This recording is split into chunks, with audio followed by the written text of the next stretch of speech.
Fort Benning is here. We know that you have Columbus State University here. The challenges are disproportionately affecting military voters and young voters who are college students.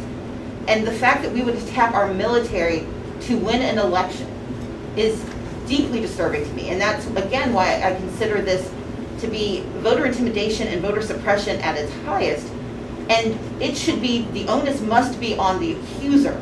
We should not force challengers to have to chase their ability to participate in our elections. That is what voter suppression is, and that is what True the Vote does. True the Vote is a national organization that has made it its mission to intimidate voters for decades. This is what they do. And their decision to challenge voters in the last week, in the last few days of an election, is nothing short of voter suppression because it has two effects. One is that it actually does have the ability, if they are sustained, to remove lawful voters from the process. They can go and cast a provisional ballot, but casting a provisional ballot means you then have to come back and fix whatever thing was broken, including proving that you are who you say you are that's putting a burden on voters that should not exist based on someone's spurious allegations.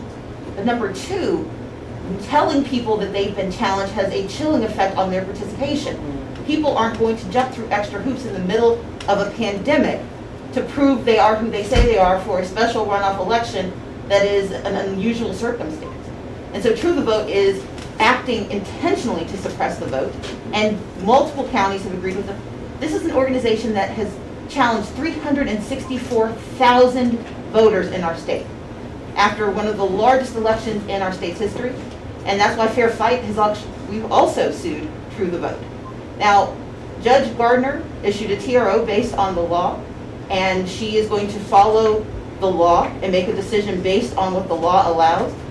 She and I talk about a lot of things. We don't talk about her job. And what I would say is that she has proven herself to be an ethical leader. She was approved by Mitch McConnell and 99 other senators in 2014, 100-0.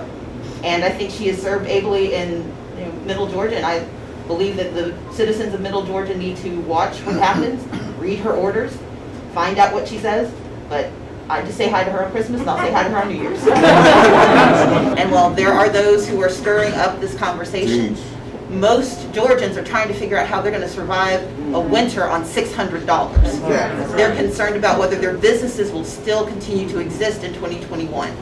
And they want to make certain that when they cast their vote, they are permitted to participate as U.S. citizens in the one process that gives us control over the government that is supposed to serve us.